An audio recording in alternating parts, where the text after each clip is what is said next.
energy for these entire AI algorithms to execute.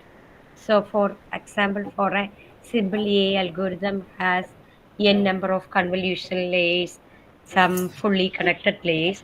For each layer, we will calculate the energy, and based on the energy availability of the edge device, that would be either a IoT board or a drone or a mobile phone.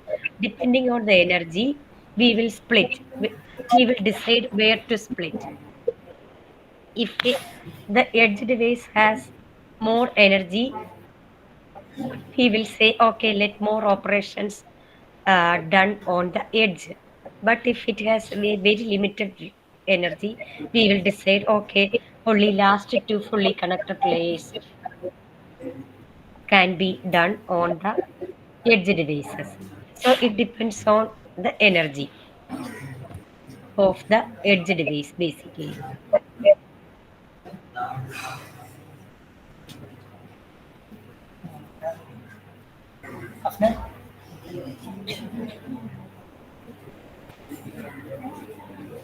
Thank you, ma'am. Rizwana, ma'am, Thank you. Yes. can you please sum up the section? Yeah, yeah. Sure.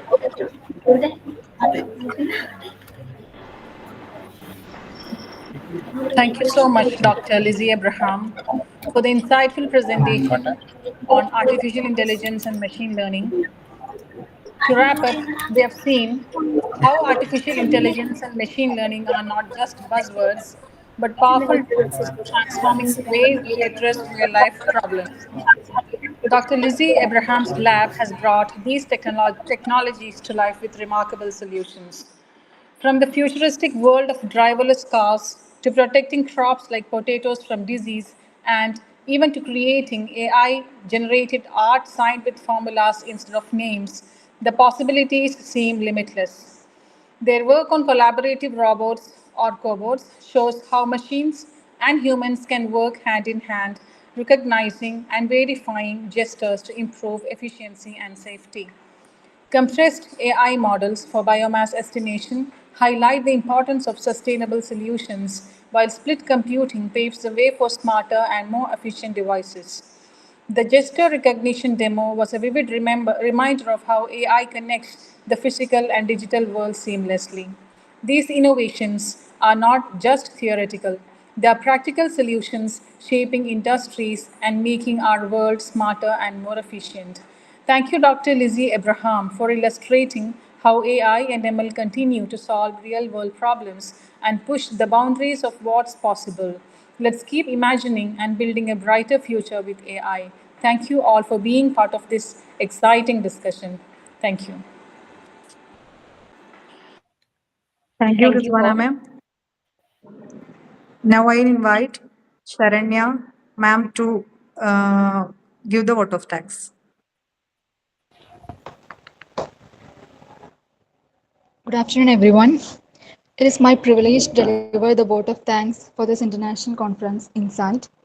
First and foremost, I would like to extend my heartfelt gratitude to our esteemed keynote speaker, Dr. Lizzie Abraham, for her inspiring and thought provoking address. Through her words, she gave us a wonderful experience of what is AI and machine learning. So it was a nice session for our students. I'm also deeply grateful to our session chair, Dr. Rizwana, for expertly guiding the proceedings and ensuring a smooth flow of ideas throughout the event. A special thanks to Jasnamis, HOD of Computer Application, who extended a warm and gracious welcome. And I would like to thank all the students who are attending the session. Finally, a big thank you for the organizing team of Insight. Thank you.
Hello.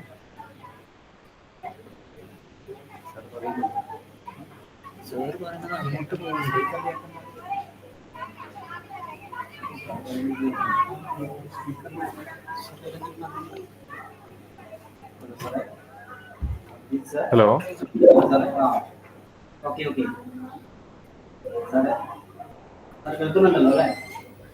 കേൾക്കുന്നുണ്ട്. എന്തോ disturbance ഉണ്ട് അവിടുന്ന്.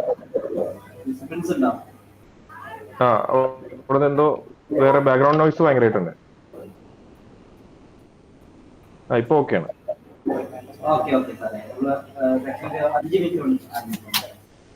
ആ, okay.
and perspectives on some relevant topics. We look forward to engaging sessions, insightful presentations, and meaningful interactions and all. Before we begin, I extend my warm welcoming to our chairperson, Dr. Abhijit sir, who is the OD, Doctor of Optometry, and member of faculty, and was the clinical director of Special Olympics South India in 2023. And currently working as an associate professor and clinical HOD in ABET group of institutions. Sir, a warm welcome to sir and thanking be a part of this international conference inside 2025. Welcome, sir. And Thank you, Sabita ma'am. Yeah.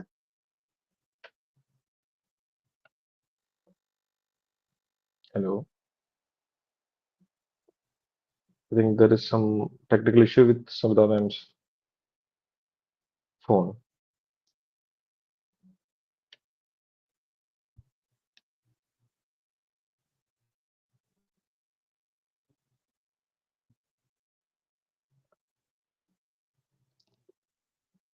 sir, you can sharing the our.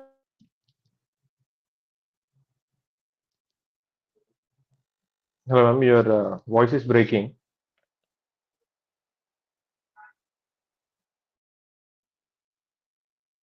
Okay, so I think I'm audible. So I'll start from here. So good afternoon, dear optometrists, students, fellow dignitaries, ladies and gentlemen.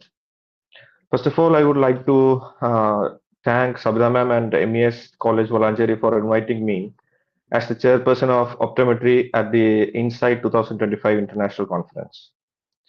And thank you so much for giving me the distinct honor and privilege to introduce our keynote speaker, Dr. Jamila Ruswana Zainuddin ma'am. I have been in touch with Jamila ma'am since 2017. At the time, my hospital, Abate, was looking to start the first vision therapy clinic in Kerala. And Jamila ma'am played an important role as she invited me to her clinic at Shankaranatralaya and showed me the potential of the field. We, Abate Eye Hospital, started the first vision therapy clinic in Kerala on 2017 and with Tri-E software, which was designed and tested by ma'am. Dr. Jamila ma'am is a distinguished scholar and practitioner with a rich academic background, holding an MPhil in optometry, PhD in optometry, and the esteemed title of FCOVD. And she is also a diplomat of AAO, that is American Academy of Optometry. Currently, she serves as the program director and associate professor of optometry at the College of Health Sciences, Gulf Medical University. Dr. Jamila ma'am's expertise spans clinically and academic domains, evidenced by her role as the clinical diplomat and chair of the written exam for the binocular vision, perception, and pediatric optometric section of the AAO. Her affiliation speaks volumes about her dedication to advancing optometry globally. She is the president of the AAO India chapter, the co-chair of the World Council of Optometry's Optometry Program in Advocacy and Leadership, and a consultant to the International Agency for the Prevention of Blindness, as well as the Vision Care Association. Dr. Jamila Ruswana's unwavering commitment to vision care and optometric education has driven transformative changes in our field. Today, she will speak on the topic Changing Landscape in Binocular Vision and Vision Therapy. In this talk, she will shed light on the advancements and evolving practices in managing binocular vision disorders and providing vision therapy, offering invaluable insights for practitioners and educators alike. Please join me in giving a warm welcome to Dr. Jamila Rizwana Husainuddin as she delivers his keynote address. Thank you. You're welcome. Thank you, Abhijit. Yeah. Let me first share my screen and then let me know if you are able to.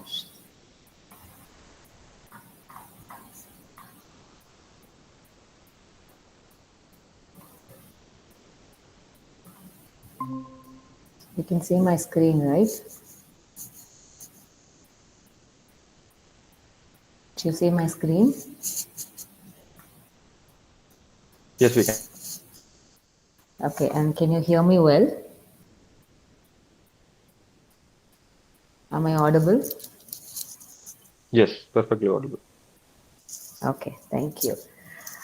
Okay, guys, so it's 1:11 p.m. for me in Dubai here, and I'm so happy to be joining with all of you.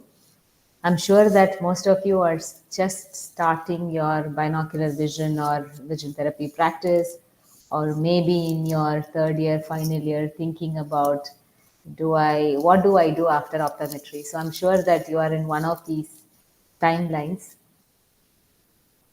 So I'm going to just take you through the evolution of vision therapy. How does vision therapy, how has it changed over these few decades? And as an optometrist, how can we relook at it?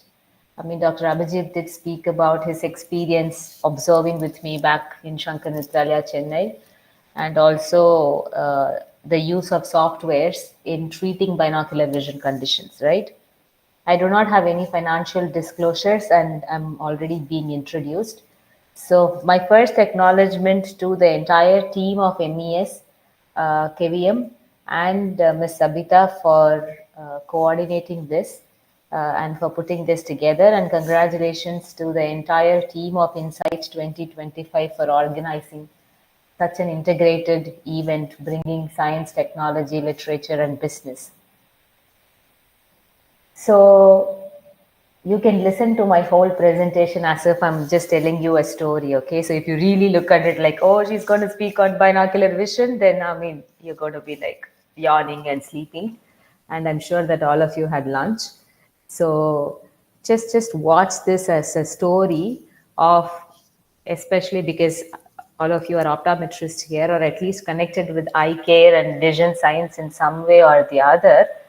Just look at, okay, we do pencil push-ups, we have this big bulky synaptophore and things like that. But how am I going to incorporate all of this in my practice? Okay, so with that understanding is how you should look at this story. Okay, so I'm really going to tell you some stories. So my interest in binocular vision, I think, goes back to almost 10-15 years, and I spent all my time in just learning, and I'm still learning. So, but still, if I look at an optometric practice, how many of us really assess binocular vision? Okay, and then the question is, should we assess for binocular vision? If yes, then what to assess and how do we manage? Okay, so when I make this presentation in big events, big conferences, I generally ask, okay, what test do you do? What test do you do? I'm speaking to you virtually, sitting miles apart in Dubai. So you can just think for yourself, okay, when I do my refraction, what binocular vision test actually do I do? Do I do cover test? Do I do word for dot? What test do I do? And what is my practice pattern? Now, after listening to Dr. Rizwana, and I'm going to go back, how am I going to change my binocular vision practice? Just think about it, okay? And when I started sort of reviewing the history of when did this all start, okay? Because we all know that retinoscope was invented in 1800s, and then this it was early. I think I'm someone is not on mute. So can they be muted? Okay. Yeah. So so when you look at the history of binocular vision, you all must have seen this tiny little lens in your trial box. Okay, this is the Maddox rod, right? So we all know the history of skioscopy and retinoscopy. Retinoscopy is like the bread and butter for optometry, and then autorefractors, each one has a history. Coming from the binocular vision background, I'm like, okay, when did BV testing start? And it has started way back in 1900s, especially this paper published in 1904 by Dr. Samuel Theobald, who is an ophthalmologist, and who talks about the importance of using Maddox rod to test for phoreas. And he says that, in fact, it's a very, very valuable test in finding out the reason for asthenopia. So the very first, I think someone is still not on mute, and it's disturbing me. Okay, so it is important that how many of us actually even do cover test or use this effectively in our clinical practice? That is the first question I want to ask. So if you've not really seen the Medox rod, take a picture of this, go and open the trial box and see, and take it and hold it in front of your eyes. Put the fixation light in the, if you're using a digital chart, then use whatever light. Otherwise, hold a torch light and look at the torch light through a Medox, and then you will really be able to find out the alignment of your eyes. Okay.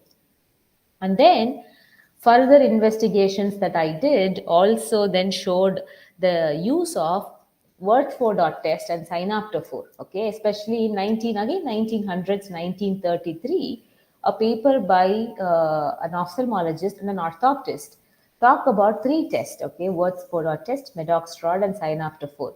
And synaptophore is something that the authors speak very high of, especially in detecting hyperphorias. Okay, and this is the synaptophore. If you've not seen one, a very bulky instrument that I ran away from when I was a student, and then when I became an optometrist, I still wasn't very comfortable with it.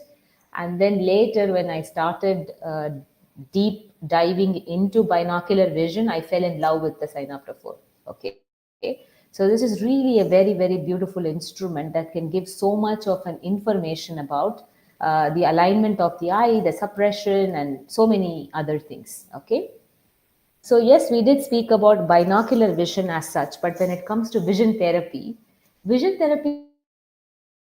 started way back in 1800s, okay, 1850s, and it is again ophthalmologists that started speaking about the importance of vision therapy.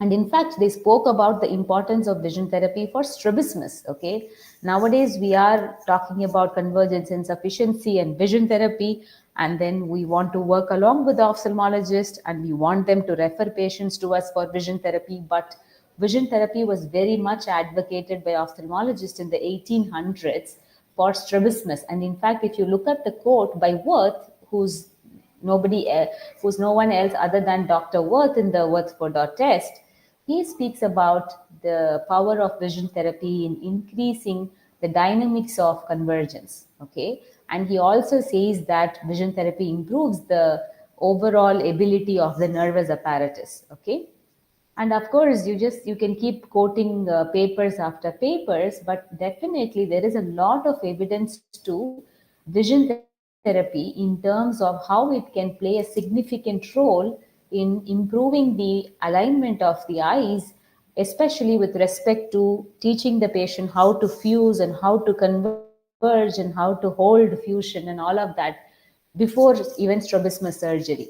And this is what I've spent most of my time with in terms of understanding the efficiency of binocular vision, especially in strabismus, what test we have to do before surgery, and then after strabismus surgery, how do we improve the fusional ability of the patient so that they have good binocular vision. Okay, because strabismus surgery can straighten the eyes anatomically, but then unless you do the necessary perceptual learning and training to improve the fusion, they may not actually be even seeing single. So that's the whole point of vision therapy in strabismus. Okay, and then of course synaptophore is being used for strabismus and also for amblyopia in improving suppression. But overall, if you see the contribution of optometrists to vision therapy and binocular vision, it started again way back in 1900s, where organizations like College of Optometrists in Vision Development and American Academy of Optometry and Optometric Extension Foundation, all of these organizations contributed quite a bit of knowledge and monographs on how to really do procedures, like with respect to binocular vision and what vision therapy, specific vision therapy procedures are to be used for specific conditions. So the concepts and understanding with respect to vision therapy started exploding way back in the 1900s and very specifically after 1970s. Okay, so where are we with respect to vision therapy in treating our patients? Okay, so you go back to your clinic and then see a patient with convergence insufficiency, or some of you who are sitting in the audience may have convergence insufficiency, okay, when you test your eyes for convergence. So how do we actually even manage? But this is a paper that almost came 20 years back, and this paper speaks about the preference of ophthalmologists, that says that, you know, pencil push-ups is something that I would do, which is probably even many of you are even still doing, or your seniors must have taught you, okay, you have convergence problems, then take a pen and bring it closer to the eyes and maintain the focus, okay, and keep doing it 15 to 20 times. But are there better therapies for convergence exercises? Okay, yes, of course. And if at all you want to read in detail about vision therapy for convergence insufficiency, then please go and read the seminal work by Dr. Scheiman et al., especially the work by Convergence Insufficiency Treatment Trial Group. The Convergence Insufficiency Treatment Trial Group, they sort of, contributed significantly to the understanding of convergence insufficiency through evidence-based publications. And if someone now wants to treat convergence insufficiency, there is very, very strong evidence that's available as how to actually treat these patients. You just don't go about like treating the patient ad hoc, but then you have different phases, and you start with gross convergence, then you go to improving the smooth versions, okay, and then, or the step versions, and then you improve the jump versions. Some of these terminologies might just be Greek and Latin to some of you, but then if you want to expand your career on binocular vision and vision therapy, then definitely you should go and read these papers on convergence insufficiency treatment trial. But what is the main contribution of this paper? So when the whole world was treating convergence insufficiency with pencil push-ups, saying, okay, do this, do this, do this, the CITT study group sort of said, you know what, like the pencil push-up exercises are nothing, they're not doing much, and they are almost like a placebo treatment. It is important for you to give some sort of an active vision therapy. Okay, and those active vision therapy modalities can be anything like Brock string or barrel cards or computer based orthoptics or whatever it is, but there has to be a lot of feedback mechanisms teaching the patient as what to look for when they do the therapy. And then later a lot of other reviews and scientific papers came out on this particular subject, where, you know, a network meta-analysis was done about, like, so what is the actual best treatment for convergence insufficiency? And then they said, of course, when it comes to adults, children, it's important that you do in-office vision therapy, which means you make them do vision therapy under your supervision in the clinic, okay? And when it comes to adults, still there is a lot of other investigation that is going on. The next question is, oh, how long do I then do? If any of you have got eye strain, headache, sleepiness, not the sleepiness now, but then sleepiness when you just want to read for a long time, or when you look at your mobile phone screen, you just feel like, oh, my eyes are just going very tired. End of the day, you just feel like, oh, things are becoming double. Then how long should I do exercises? Okay, you have to do exercise at least minimum 25 hours of in-office and home-based vision therapy, which means, let's say you spend about 30 minutes a day, okay, then you have to do like about for 2 months. If you do regular vision therapy, you're good to go. You can improve your convergence. But then, of course, then we start looking at, can I really, oh, I love video games. Now, can I actually play video games and improve my convergence, right? So then the same group started investigating the neurological mechanisms of symptomatic convergence insufficiency. And look at this beautiful functional magnetic resonance imaging pictures where the brain images, like these are functional activities in the brain. Okay, so this group by Dr. Tara Alvarez and Professor Scheiman, they started. So if you really look at what's happening is here, okay, so what they did is they put the patient inside the fMRI machine, which is similar to an MRI machine. So the patient is actually lying under the MRI machine and doing a convergence activity. And then someone is looking at the activities in the brain when someone is converging, okay. And then you do this, and then after giving vision therapy, you re-look at this whole brain. The message here is there is so much increased activation in all of the areas of the brain. There is an increased activation in the frontal lobes, in the parietal lobes, in cerebellum. all of these eye fields, especially the frontal eye field, the prefrontal cortex, that are responsible for execution, focus, convergence, okay, including the medial cingulate gyrus, all of these areas, they get, if you see after vision therapy, there is an increased activation, which means when you do your therapy, it's not that your eyes are working, but then you are changing the neural networks of your entire brain. Okay, especially the brain areas that are responsible for your convergence and for your focus. Okay, so this group then told the world, hey guys, we are not just doing vision therapy like gaming, so we are actually changing the landscape of your entire brain, which means the effects of vision therapy are basically sustainable. Okay, so when you speak to your patient, speak with confidence that what we do have a scientific basis to it.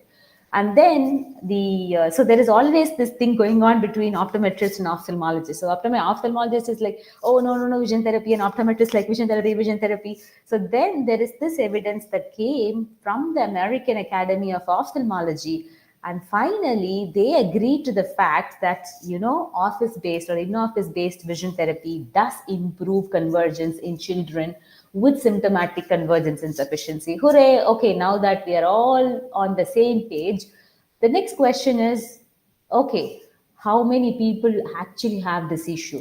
The entire world is talking about myopia. 50% of the world is going to become myopic by 2050. Okay, COVID came, and now you don't have to wait until 2050. Even by 2030 or 2040, myopia has become like, it can just boom, like, like it can become an epidemic. It's already an epidemic. So there is so much focus on myopia. But what about binocular vision? What about convergence insufficiency? So there is this group in Spain. What they did is, during the lockdown period, if you all remember, I think you must have been in school or whatever, or you must sort of might have been enjoying your off from work. But the 25 days of lockdown during the COVID, they evaluated the convergence status of people, especially when they were in the lockdown period. So what they just did is, during the 25 confinement days, before confinement and after confinement, they looked at what really happened to the near point of convergence, and also they looked at how much increase happened in the screen hours. Okay, we all knew that during the entire lockdown or COVID, all of us started depending on technology. We had to work from home, we had to teach from home, we have to be dependent on technology. So as we expected, the cumulative screen time almost increased by 200 hours. Okay, so during the 25 days, on an average, people were using technology, TV, personal computers, and phone for 433 hours total in the 25 days, which increased during the 25 days to 623 hours. Okay, so before COVID, they were using it almost by 200 hours lesser. But that's not the important piece here. The important piece is that almost everyone developed convergence insufficiency. Almost every single person developed convergence insufficiency that correlated with the increase in the screen hours. So now you have to start thinking, oh my God, I know, like, increase in screen hours and increase in, like, I have to advocate outdoor activities for my children and adults with myopia. But right now looks like it also impacts binocular vision. Of course, it impacts binocular vision. So those of you who are on your mobile phone for your Insta, TikTok, whatever it is, and constantly playing video games, and then you feel, oh, my eyes are becoming dry, I think I have computer vision syndrome. You not only have digital eye strain, but you also have a lot of issues that could impact your accommodation, that could impact your vergence, that could impact so much more. So basically, using technology not just impacts your the progression of refractive error.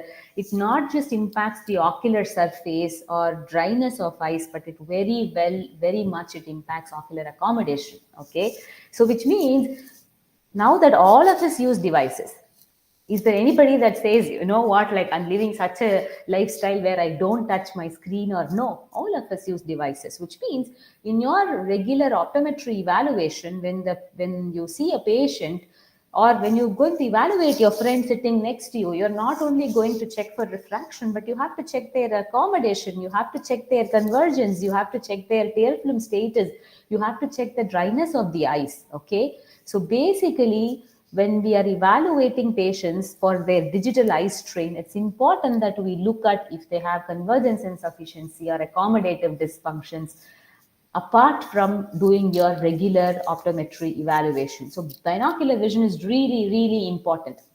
Okay, what age should I now do? I already told you. I mean, anybody that uses digital devices, which means even school children for that matter. And what does these papers that again came during similar times of COVID in 2020, 2021, especially the Indian study, the desk study, which is nothing but digital eyes, which stands for digital eye strain in kids. It just says that any child that is engaged in online class or digital device for more than 4 hours, their binocular vision and accommodation can get impacted. Okay, so basically the whole message is that it is important to evaluate for binocular vision, and this is what my whole life has been all about. Of course, I've taken a shorter break now for various other reasons, but then my PhD was all about this. So when I was doing my PhD in 2015-16, and then I was looking at the prevalence of convergence insufficiency in school children in South India, Chennai. I found like, oh, compared to the data that came 15, 20 years back in other parts of the world, the prevalence of convergence insufficiency and binocular vision has gone multifold. Okay. So what did I find in my study? If you want to like really go much, much more deeper, you can go and read this paper. Of course, my last name is Hussein, so that's me. And then it talks about the prevalence of non-strabismic anomalies of binocular vision. And this particular study that we published as part of my PhD, it brought two important conditions to the spotlight. One is convergence insufficiency, like about 16 percentage. What does this mean? Okay, so which means if you're going to check 100 children, okay, you're going for a school eye screening, you are testing 100 children, almost 16 of these children are likely to have convergence insufficiency. About 11 of these children are likely to have accommodative infacility. So put together, almost 31 children out of every 100 kids that you examine is likely to have some binocular vision problem. But are we really testing this? Are we really testing this? Do we even have time to test this? Okay, myopia is really important, 100%, because I am a part of all the advocacy groups that speak about myopia. But as much as myopia is prevalent, we know binocular vision is also prevalent. So it's highly likely that both these conditions can coexist. So when you see a child that's at risk for myopia, that is already myopic, okay, is on myopia control options like be it low dose atropine or novel optical spectacle treatments for myopia, it's important that we evaluate binocular vision in these children. Okay, so it is not just important to know about that who are all at risk for myopia. Who are all at risk for myopia? Younger children. Children that have more than one myopic parent. Of course, when they have two parents, it's highly likely. Children that spends lesser time outdoors, less than 2 hours. Children that does more than 2 hours of close work. And also children that have some binocular vision problem like esophoria, accommodation, intermittent exotropia. So, when you really look at the risk factors for myopia, it's not just about your indoor and outdoor and ethnicity and parental history, but it is also binocular vision that has to be evaluated. Okay. Okay, so where do I now start? I know, like, I've not even touched I've not done any BV. Where do I start? I cannot really spend time doing like all of the 15 procedures that is part of the binocular vision test battery. Okay, do minimum. Okay, so what I did as part of this whole school eye health PhD project was that I also found out what are the three tests that, like, okay, out of all of these tests, if we have to do only 2 or 3 tests, what should those tests be? It's definitely Fourier assessment. It is near points of convergence using a red-green filter and accommodative facility. So if you want to start somewhere, then at least start here, and then that would give you a really good place to understand how many people have convergence insufficiencies and how many people have accommodative infacility. Now, moving on to my favorite sign after 4. So, where are we right now? Because my talk is not just about telling you BV is important. It's not just about telling you, you know what, vision therapy is way back. It goes back to 1900s, but it is also to tell you that there's so much evolution that's happened in vision therapy. So, of course, look at this. This is a vintage sign after 4. Okay, I think a sign after 4 that belongs to 1940s. So if you have not seen a sign after 4, this is how it looks almost, and then they have these slides inside the tubes. Okay, so you have to sit here and look through those optical tubes, and then you will see these nice little pictures, and with both eyes you will see one bunny rabbit that holds a flower, okay, like proposing to you. But this is like a vintage sign after 4. But right now, this whole thing has become an extended reality device. Like we all know this head mount devices, virtual reality. Now this has become a virtual reality head mount device. A very almost, you just put the sign after 4 inside a box, okay? And most of the head mount devices, virtual reality, there's so much more, there's so many virtual reality devices right now available. Some of them are very efficient, but all of these immersive technologies that uses video games either use extended reality. Okay, they use extended reality. So what does that mean? It is either a virtual reality or augmented reality or mixed reality. I mean, each has slightly different context. What do they do basically? It just creates an artificial environment within that viewing system. Okay, so whatever you are seeing creates a perception as if you're seeing something in the 3D. You must have watched movies with those 3D glasses on, so you know what I'm talking about. Like, it creates two images that are separated by a certain angle. So when you put these head mount devices, you start seeing them as if they're just creating a stereopsis. Now you use that very similar view for now training binocular vision. And then some of the novel devices also have eye tracking implemented or incorporated into it. So it can also now find out where am I moving my eyes, what's the degrees of convergence, and all of that stuff. And then, okay, so now the world now have moved on, and of course now you checked, you evaluated the efficacy of in-office vision therapy, your Brock string and cat cards, and now people also looked at, oh, now these virtual reality devices have come, how good are they in treating convergence insufficiency? And they have found out that yes, they're equally good. Of course they should be, right? Because just that it's just sophisticated and it's expensive, it's just sitting on a head mount device. But the moral of the story, guys, is that we all have such a beautiful system where it's highly plastic. What do I mean by plasticity? People say, oh, don't treat if the patient is if the patient is cross 30 years of age, or don't treat amblyopia if it is above 8 years of age. All of that concepts have gone above now, up and above the sky now. So it's all about, like, you can improve the brain plasticity to improve binocular vision at any age, though there is a sensitive period which is supposedly that initial 0 to 7 years of your life, where you can learn any skill, you can improve the vision, and whatever that is. If there is a cataract, it has to be operated, so they restore full vision. Or any amblyopia that is detected before 7 years of age has a high sensitive, I mean, it has a high rates of success. But then, no worries even if you detect it afterwards, because that's what is the beauty of our brain. You can learn any new skill at any age, you can train your brain, and you can improve the vision and convergence. Okay, so basically when it comes to the application of vision therapy for amblyopia, earlier it used to be, okay, patch. Even now, right now, you would have seen, okay, when someone eye is bad, okay, you patch the good eye, so you force the eye that has laziness or amblyopia to now see and then improve. Vision still remains gold standard, but then, you like something sitting on your eyes? So people found that the compliance rates with patching are really poor, and then they said, okay, what's the next best thing to do? They found out atropine, then they found out dioptics, and then there's so much more. But of late, again, the very concept of video games and dioptics, there are many treatments available like Digrush, Vivid Vision, Luminopia, Binovision. But what does all, and even games on your Android and Apple and your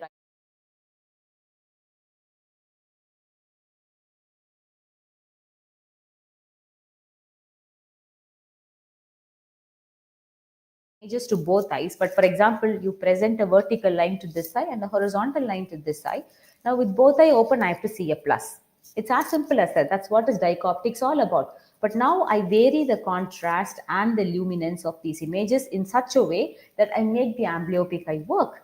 And now this dioptics has almost shown very, very good success rates in terms of not just making the child or the patient with amblyopia like, okay, I'm playing now video games and I'm also improving my vision, so that is what is important. And even in adults for that matter, you say you find out that a 30-year-old patient has got amblyopia and you tell them patch your eyes. Do you even think that he or she is going to patch their eyes? No. But you tell them there is a video game you can play and improve your vision, they'll be more than happy to do. So it's important for you to stay updated about what exactly is happening in the field of optometry with respect to binocular vision. And this is a beautiful quote that Dr. Levi stated in his paper. It's tough to make predictions, especially about the future.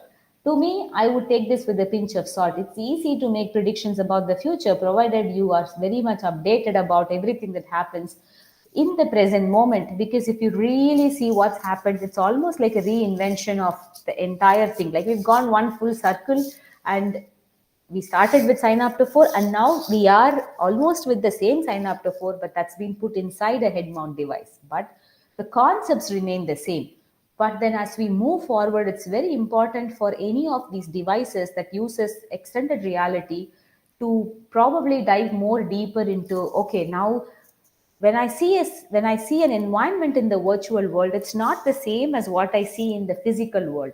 But definitely virtual reality devices they are very, very helpful in visual rehabilitation for low vision patients, for so many other things. So but just that we have to understand, how can they track the eye movements, what level of binocular disparity can be offered. So if some of you are looking at, opening up your startups and develop new technologies and innovations, and you're so passionate about virtual world and HMDs and all of these devices, then start thinking about it. Because virtual world, yes, it may be like interesting for a few hours, but then we're wearing it and then the heaviness of it. So but then still, when it comes to therapy and treatment, it does seem to be showing a lot of promising improvements. Okay.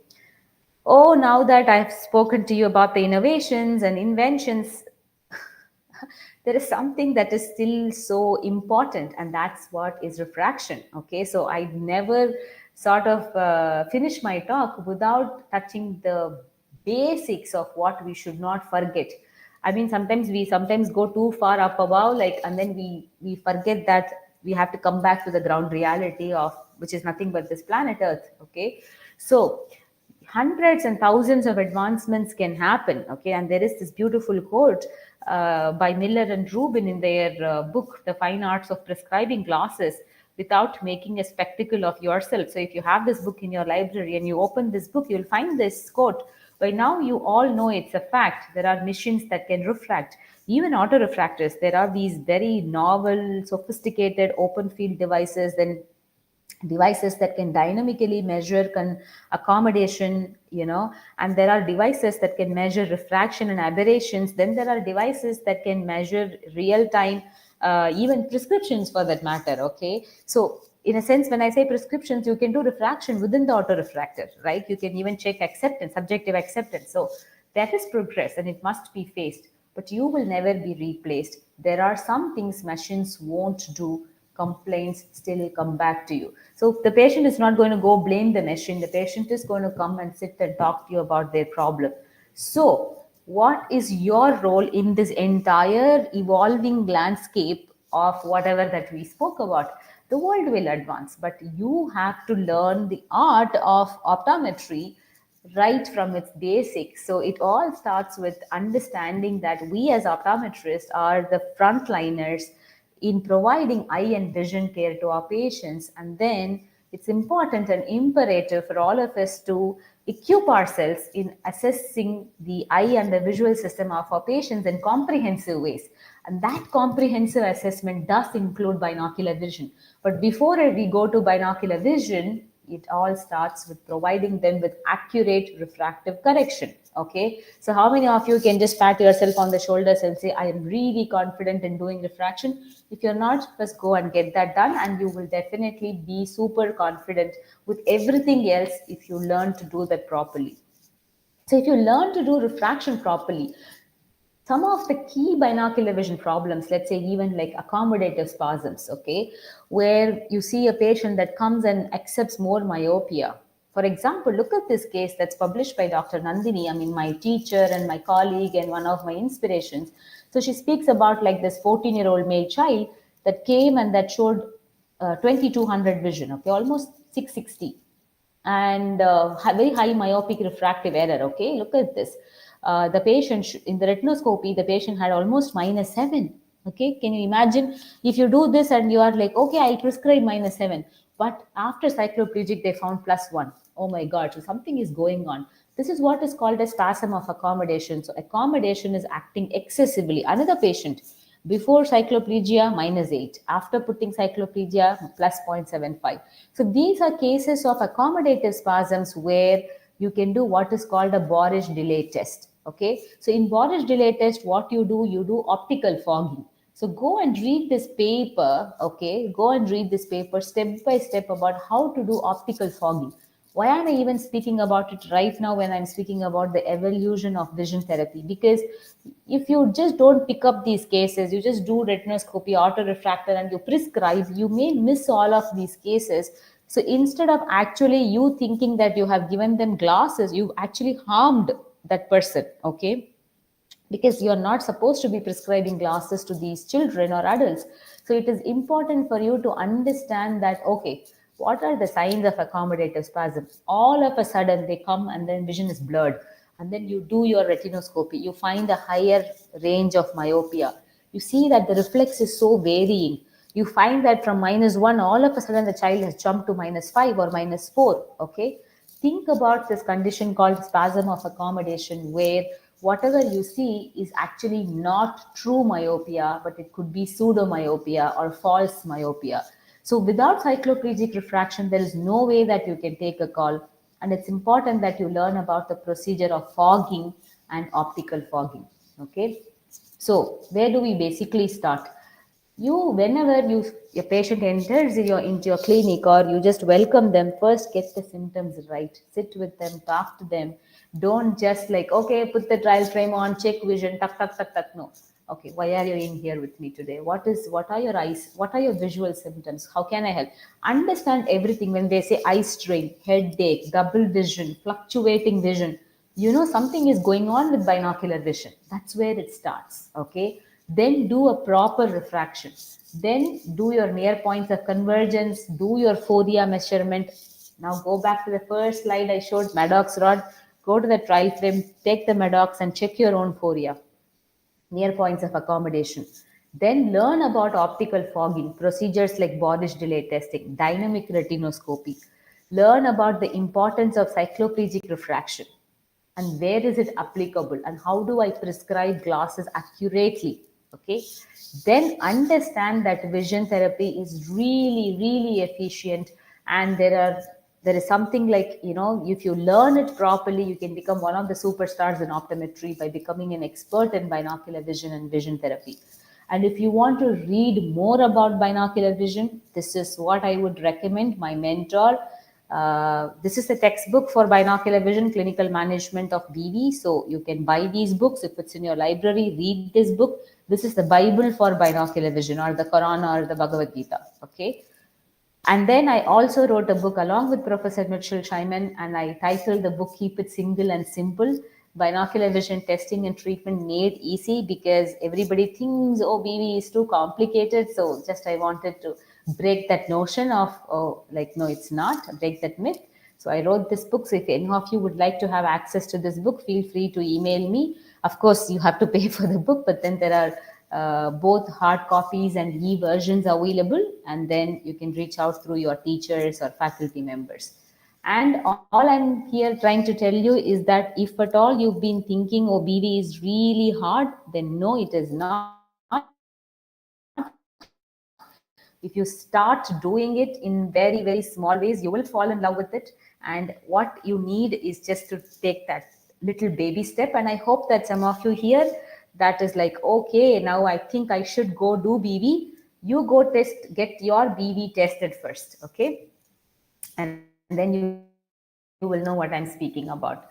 I'm happy integrating binocular vision, folks, and I never end my talk without thanking the people that significantly contributed to my own journey. This is the team that I worked with in Shankar Nithalaya, Chennai, that I'm still associated with at various levels. And then my guru, Professor S.S. Badrinath, who has in fact helped me significantly in my accreditation with binocular vision skills. I mean, he sent me to the US to do my fellowship. So my sincere pranams and gratitude to him. And of course, my teacher, Professor Mitchell Scheinman, with who I wrote the book, and also my teachers, Dr. Krishna Kumar and Dr. Meenakshi, pediatric ophthalmologists that I worked with as part of my PhD and also continue to work with. So these are all people that have significantly shaped me, shaped who Rizwana is, not just as an optometrist, but also as a human being. And those of you who would like to stay in touch, of course, can reach out to me on my email, and I'm pretty active on my Insta handle, I am Riz, and of course on LinkedIn. So you can reach out to me on any of these handles. And once again, many, many thanks to the entire organizers of MES Team Insight. And I'm open to any questions that you guys may have. Thank you.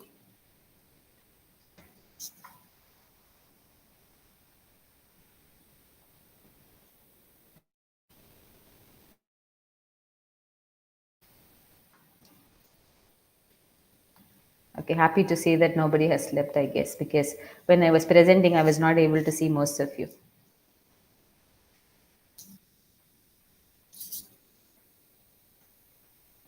Any questions, Dr. Abhijit? Thank you, ma'am. Thank you for your insightful session. Thank you so much. And our dear scholars, students, and any queries about the session, ma'am? Anybody have any doubt or any queries?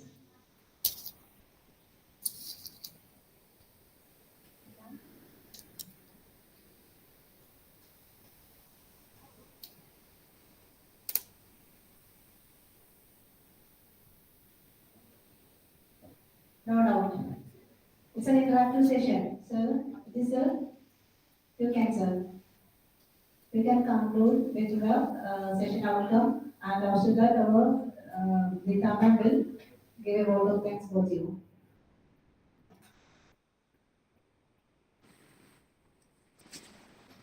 Good afternoon, everybody. It's my privilege to deliver the vote of thanks on behalf of the Optometry Department at Mes Keveeyam College, Valanchery.